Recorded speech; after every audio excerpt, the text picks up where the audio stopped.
what I'm really focused on is really context, right? The contextual piece is going to be so important. It's our role right now. It's our relationship. It's how we're connected together today.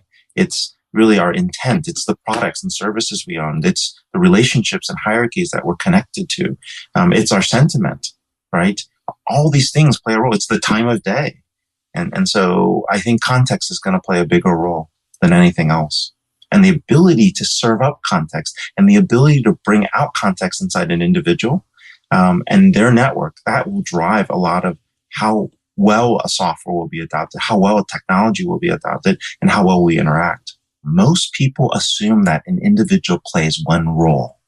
And that's the mistake in most of the systems. We all have multiple roles, multiple personalities. This goes back to context. You and I are talking at this level of, in a way of thought leadership and in a very way of pushing out the envelope. How we're having this interaction may be very different than the conversation I have with students in a classroom, which may be very different than I have with a colleague or with a client that's just learning.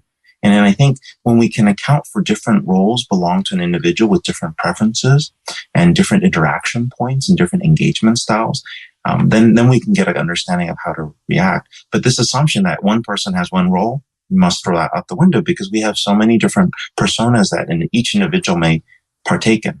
And we may actually react very differently when we're playing out our different roles.